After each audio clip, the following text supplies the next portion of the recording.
Então vamos começar. Então, boa noite. Dando sequência, né, à nossa semana de atividades, começamos sábado com as aulas práticas, né, e no decorrer da semana com as aulas teóricas. Primeiramente, agradecer, né, a presença de todos que estão aqui. É um privilégio, né, na verdade, a gente está ministrando uma aula para pessoas tão competentes, profissionais competentes, né, que são da nossa equipe. Agradecer a presença de todos da nossa base centralizada de Araguaína, que está presente, nossos amigos de rotina, né? Da base descentralizada de Filadélfia, que já vi pessoas se identificando, da base de Guaraí e de Santa Fé também, e a todos que estão presentes. Eu me chamo Joilson Rodrigues, né? Juntamente com o doutor Felipe Varão, nós vamos ministrar a aula sobre o trauma no idoso e o trauma na gestante e suas particularidades. Pode passar, Felipe. Eu não sei se vai dar de ler aí, quando a gente monta parece diferente, quando a gente vai apresentar fica escuro, né? Mas eu vou ler um caso clínico, que é o primeiro cenário, e a gente vai raciocinando junto, certo? E tá dando de ler aí?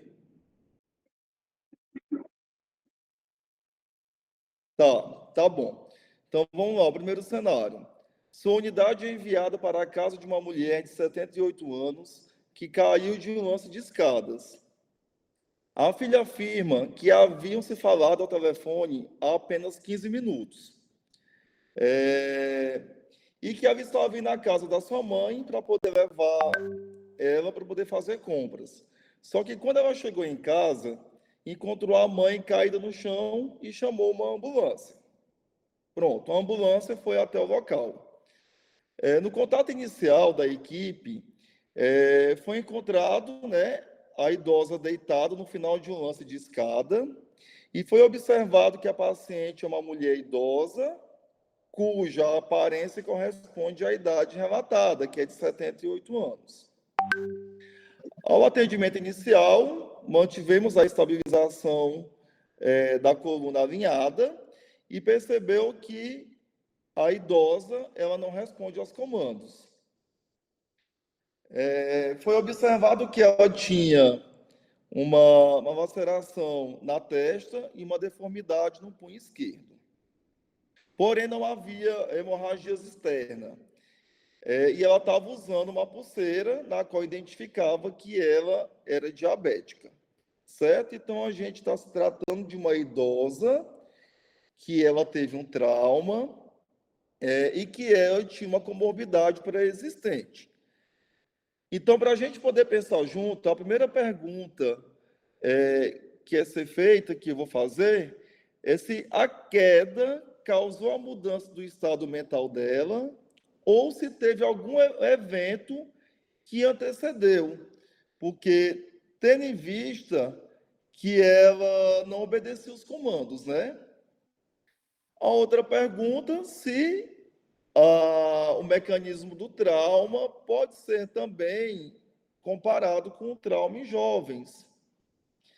E a outra é que só devido à idade dela que nós vamos conduzir essa idosa para a nossa referência do trauma, tá? Estamos três perguntinhas. Sempre lembrando, 78 anos, não responde aos comandos, é diabética e caiu de uma escada, né? Beleza. Depois a gente discute mais, deixar pensar um pouquinho, tá bom? Pode passar, Felipe. Então, quando a gente vai manejar um doente geriátrico, um paciente geriátrico, um trauma, a gente tem que colocar em mente que tem os efeitos dos envelhecimentos na função fisiológica, né? Pode ser uma hipoglicemia também, tá, Jaqueline? Pode voltar, Felipe. Então, isso também tem um impacto, né, com o envelhecimento das doenças pré-existentes desse paciente, e a gente sempre tem que se atentar a aos medicamentos que ele faz uso. Sempre a gente questionar, porque a gente, às vezes, está numa cena, a gente não consegue, a gente vai logo para o trauma e esquece de observar que ele é um paciente que tem comorbidade, que ele faz uso de medicamento, e pode ser essas comorbidades que desencadeou ao trauma dele, tanto queda de escada, né, e por algum outros mecanismos. Pode passar. Pode passar, Felipe. Aqui no meio dessas letrinhas tem um idoso aqui desenhado, não está aparecendo para vocês, para mim já aparece aqui no meu computador quando eu mesmo estou projetando. Então, com o passar do tempo, com o envelhecimento, ocorrem algumas alterações, né? Da gente mesmo com o envelhecimento, como diminuição da massa cerebral, diminuição da percepção de profundidade, da interpretação de cores, diminuição da acuidade visual, auditiva, sentido de olfato, do gosto, perca de 2 a 3 polegadas da estatura, degeneração das articulações, diminuição da composição de água corporal, do percentual de gordura também, de produção de saliva, dentre outros. Pode passar. Então, o trauma agora é a quinta causa principal de morte na população idosa. E toda vez que nós vamos ao atendimento de um paciente idoso de trauma ou clínico, sempre é um desafio para a equipe, até mesmo porque ele tem as alterações do envelhecimento, certo? Eu estou falando rápido, que eu estou aqui, estou sem o vídeo, às vezes estou falando rápido. As letras ficaram projetadas pequenas, tá? Não conseguiu aumentar o tamanho da tela. Tá ótimo. Dentre os mecanismos de traumas, vou citar aqui alguns. Obrigado, Jaqueline. O mecanismo da queda, ele é o mais prevalente, né? Isso ocorre porque o idoso, ele tem aquelas alterações, e ele cai com mais facilidade, certo? E dessas quedas, ele pode ter ferimentos fatais. Dentre os idosos que mais caem, a do sexo feminino é mais prevalente, e as que se fraturam, as mulheres também são as mais acometidas. E dos mecanismos de TCE, a queda é a causa mais comum.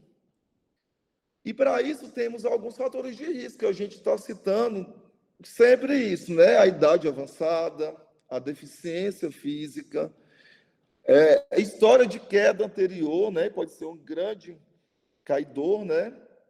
O uso de medicações, que a gente já falou que não pode ser subestimado,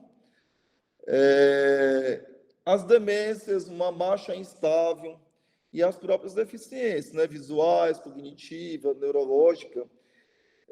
E quando a gente vai num cenário desse que envolveu um trauma do idoso, a gente pode estar observando ao redor, né, da casa, do local, e a gente também pode estar orientando, porque nós temos os fatores causadores também, como o idoso gosta muito de tapete, então a gente pode estar orientando, né, para a diminuição de tapete, que esse tapete que ficam solto. Pisos escorregadios, tem aquelas casas mais antigas, que tem aqueles pisos que é queimado, não sei como é que chama, que insere, então aí fica muito escorregadio, alguma cerâmica molhada também. Então, a gente sempre pode estar orientando, assim como degraus, superfícies irregulares também. Isso aumenta o risco de queda para o idoso. Pode passar. Temos o mecanismo de acidente automobilístico, né? Sendo que a grande maior parte de mortes no trânsito causado por idoso é causado no período diurno. Eu acho que porque o trânsito também é mais intenso, né? E tem a diminuição da percepção dele. E aos finais de semana, quando eles saem mais nos seus automóveis, visitar familiar, passeio, então é mais acometido. Nesses períodos, e os fatores que contribuem a isso é até mesmo porque o idoso ele tem a diminuição da percepção, né? Das reações dele é mais lenta, aquela área cega dele aumenta também, a mobilidade da cervical dele é limitada, ele tem a diminuição da acuidade auditiva, dos comprometimentos cognitivos, ou até mesmo ele pode, por ter comorbidades, ele pode ter um infarto dirigindo, ele pode ter um AVC, ele pode ter alguma disritmia. Então, tudo isso daí pode precipitar a ele ter um acidente de trânsito. Temos também o mecanismo da queimadura, que a grande maioria é devastador, né? O idoso queimado. E aí teve uma pesquisa de incêndios estruturais que foi evidenciado que por que eles é devastador esse trauma, né, de queimadura, porque como ele tem as limitações dele, né, de reação, audição, visão, então ele tem uma dificuldade de escapar da chama, e pode ser um idoso sequelado de AVC, pode ter as deformidades de membros, pode ter uma marcha prejudicada, então acaba que as lesões dele é bem maior do que um adulto normal. Temos o mecanismo de lesões penetrantes. Temos o mecanismo de lesões penetrantes, né, que hoje é a quarta causa, né, principalmente em indivíduos idosos de 65 anos ou mais. Como se diz, sempre é grave, né, no idoso penetrante. O idoso, ele, por histórico mesmo, ele tem um grande potencial já de suicídio. Então, geralmente, quando ele tem essas penetrações de projétil, né, por arma de fogo, pode ser por um período de automutilação, um processo de automutilação ou um próprio suicídio. O idoso, por ter grandes índices de suicídio, semana passada, né, acho que a doutora Charlene foi num idoso que se suicidou aqui em Araguaína, mas foi por enforcamento. Então, sempre é grave essas lesões no idoso.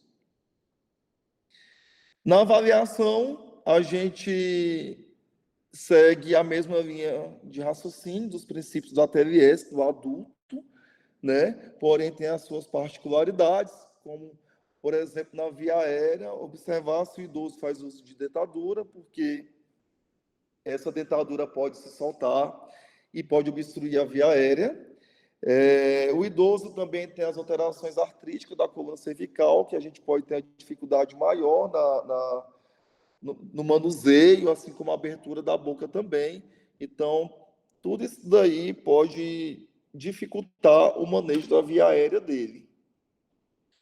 O B, né, que vai ter as mudanças da conformidade dos pulmões, né, e da parede torácica, e mesmo do processo de respiração, né, com a idade, colocando sempre em risco e uma atenção para as doenças respiratórias desse paciente. O C, ele diz que até que se prove ao contrário, o paciente não está sangrando, tem que se pensar em evidência, em insuficiência circulatória.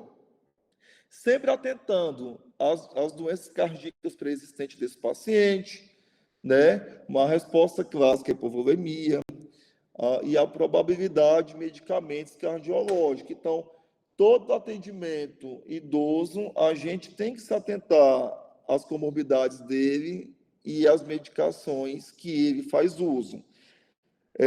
Partindo para a parte psiquiátrica, o grande número de pacientes idosos, ele fazem uso de algum medicamento, principalmente medicamentos para dormir, né?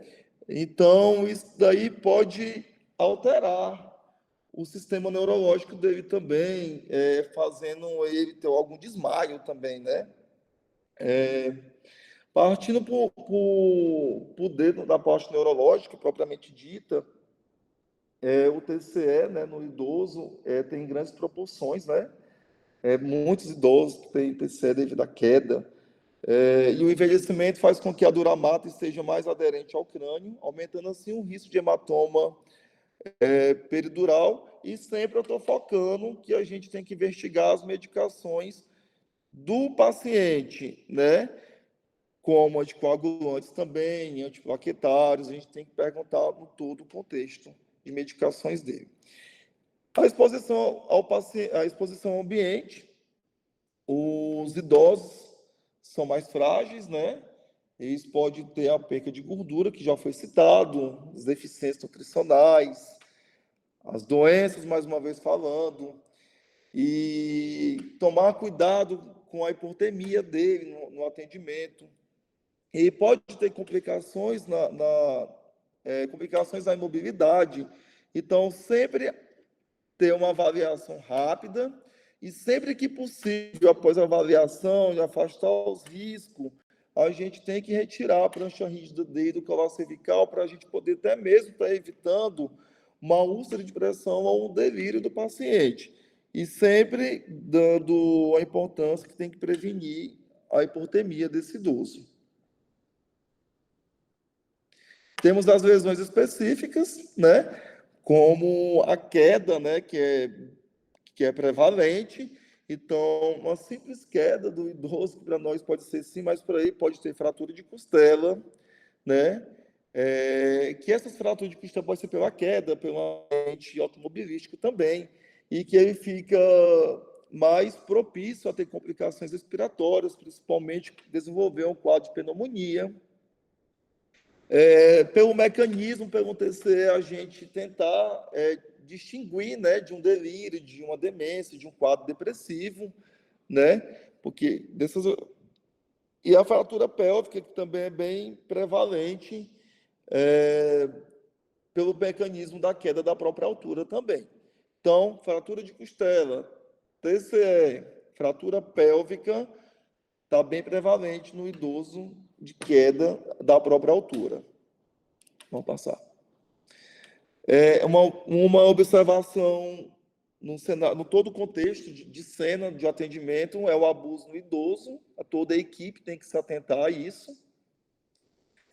Tem que considerar essa possibilidade, né? Sempre avaliar ao redor, né? O fato dele ter caído, até mesmo por comorbidades pré-existentes, mas a gente tem que ver, analisar todo o contexto.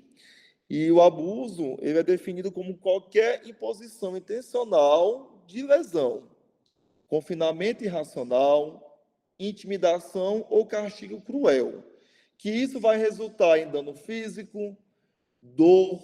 dano físico, dor, angústia, angústia mental ou privação intencional, né? E geralmente a gente vai observar quem cuida, ou é um familiar, ou um próprio cuidador que ele está ali para poder proteger e, às vezes, está maltratando esse idoso. Ou empurra, dá remédio errado, né? E esses abusos, ele pode ser dividido como abuso físico, abuso sexual, uma negligência aos cuidados, né? Uma pressão psicológica, uma exploração financeira e material, ou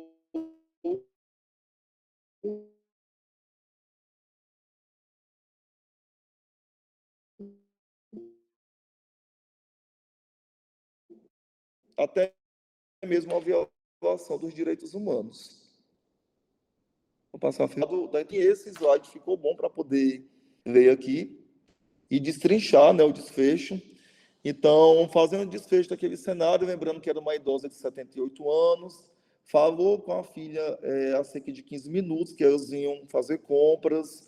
É uma idosa diabética, acho que a Jaqueline falou do quadro de hipoglicemia, né? Ela estava encontrada caída ao solo. Então, vamos lá.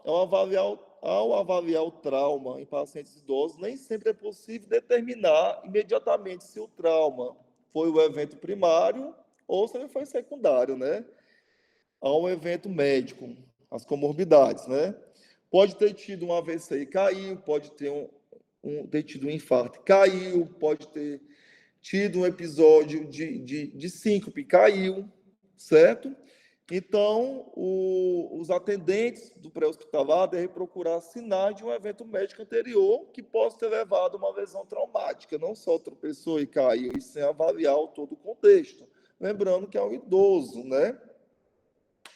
Então, a avaliação primária revela que esse paciente manteve as vias aéreas pérvias, né, lá no momento da avaliação.